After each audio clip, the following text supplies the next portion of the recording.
Picture this. It's 2008. A roaring crowd of 300,000 racing fans surrounds the Indianapolis Motor Speedway. The green flag drops, and 33 of the world's fastest drivers thunder into Turn 1 at over 220 miles per hour. But this isn't just another Indy 500. This is the day a 5'2" woman named Danica Patrick made history by becoming the first female driver to lead the Indianapolis 500. And she did it for 19 laps. We are wrapping up Women's History Month here at IndyCar. She rewrote the most recent history here in IndyCar, Danica Patrick. Danica, thanks so much for joining us, and we got a little surprise for you. Happy birthday. This is going to air on your birthday. What's up, racing fans? Today, we're going to be diving into the incredible story of Danica Patrick, a woman who didn't just break the glass ceiling in motorsports, she obliterated it. From go-karts in suburban Illinois to becoming the most successful female driver in American open-wheel racing history, Danica's journey is one of pure determination, raw talent, and refusing to accept that some dreams are just for boys. Danica Sue Patrick was born on March 25, 1982 in Beloit, Wisconsin, but grew up in Roscoe, Illinois. Her path to racing glory began at age 10 when her parents, TJ and Bev Patrick, took her and her younger sister, Brooke, to a local go-kart track. What started as family fun quickly revealed something special. Danica had natural speed. While other kids her age were playing video games, Danica was perfecting her racing lines and learning to handle a machine traveling at dangerous speeds. Her parents quickly recognized her talent and commitment. By age 12, she was competing in the World Karting Association's national circuit, often the only girl in a field of boys. The karting years weren't easy. Racing is expensive, and the Patrick family made significant sacrifices to support Danica's dream. Her father worked multiple jobs, and the family traveled thousands of miles to races across the country. But Danica's dedication was unwavering.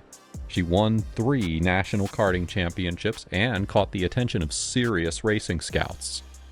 At 16, facing a crossroads that would define her future, Danica made a decision that shocked everyone. She dropped out of high school to move to England and race in the British Formula Ford Series. This wasn't just bold, it was unprecedented for an American teenager, let alone a female one. Moving to England at 16 with minimal resources was like jumping into the deep end of an Olympic swimming pool. Danica lived in cramped conditions, often struggling financially, but she was determined to prove herself on the global stage. The European racing scene was brutal, not just because of the competition, but because of the attitude she faced. I was this young American girl in a very traditional, very male-dominated European racing environment, Danica later recalled. Many dismissed her as a publicity stunt. Some competitors refused to take her seriously. Others actively tried to intimidate her on and off the track. But Danica let her driving do the talking. In her 3 years in Europe, she competed in Formula Ford and Formula Vauxhall, consistently improving her skills against some of the world's best young drivers. While she didn't win championships, she gained something invaluable: the experience and mental toughness needed to compete at the highest levels of motorsports. In 2002, Danica returned to America and caught the attention of IndyCar team owner Bobby Rahal. This was her shot, but it came with enormous pressure. As the first competitive female driver in IndyCar in decades, every move she made was scrutinized, every race result analyzed, every comment dissected. Her early IndyCar years were a learning curve. The cars were faster than anything she'd driven, the ovals were intimidating, and the competition was fierce. But by 2005, something clicked. At the Indianapolis 500, Danica qualified 4th, already making history. Then came race day. Leading 19 laps of the Indy 500 wasn't just about speed, it was about strategy, courage, and proving that gender had nothing to do with the ability to control a 650 horsepower missile at 230 miles per hour. When she took the lead, the crowd erupted. Television ratings spiked. For those 19 laps, she wasn't just leading a race, she was leading a revolution. She finished 4th that day, but the impact was immeasurable. Suddenly, little girls across America saw racing as a possibility. Sponsors took notice. The sport itself began changing its perspective on female drivers. But Danica wasn't content with moral victories. On April 20th, 2008, at the IndyCar Series race in Motegi, Japan, she made history again. This time, crossing the finish line first. She became the first woman to win an IndyCar Series race, a barrier that had stood for decades. The victory wasn't handed to her. She started 8th, methodically worked her way up through the field, and in the final lap she had to hold off some of the sport's biggest names. When the checkered flag waved, Danica had secured her place in racing immortality. "It's been a long time coming," she said in victory lane, tears mixing with champagne. "For so long I've been trying to win a race. Now I can officially say I've won in IndyCar." The win silenced critics who claimed that her success was purely about marketing. This was pure racing. Strategy, skill, and nerve under pressure. In 2010, Danica made another bold move, transitioning to NASCAR, America's most popular form of motorsport. If IndyCar was challenging, NASCAR was like learning an entirely new language. The cars were heavier, the racing more physical, and the culture even more traditional. NASCAR presented unique challenges.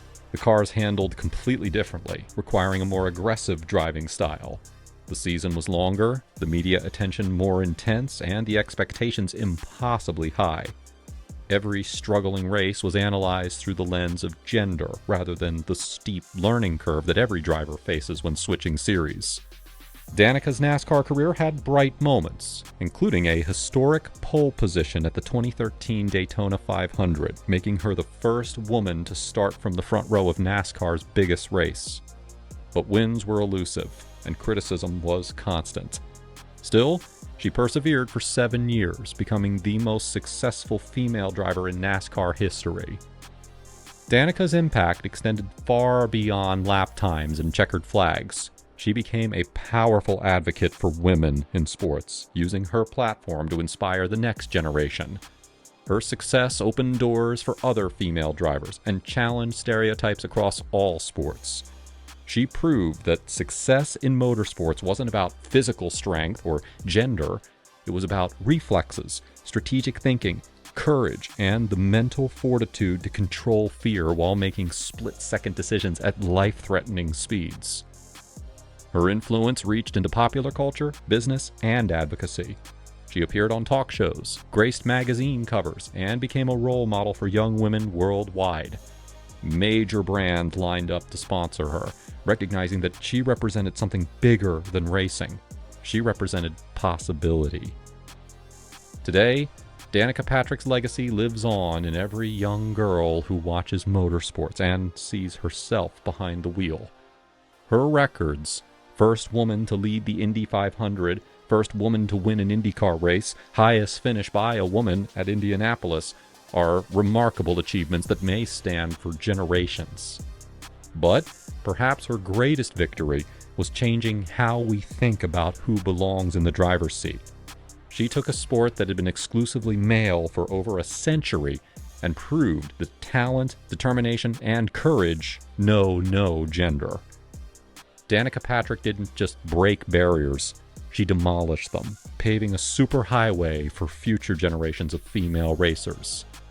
And that legacy, friends, is worth its weight in gold trophies. Now, what do you think? Did Danica Patrick change motorsports forever? Let me know in the comments down below. And don't forget to subscribe for more incredible sports stories that inspire us all to chase our dreams, no matter how impossible they might seem.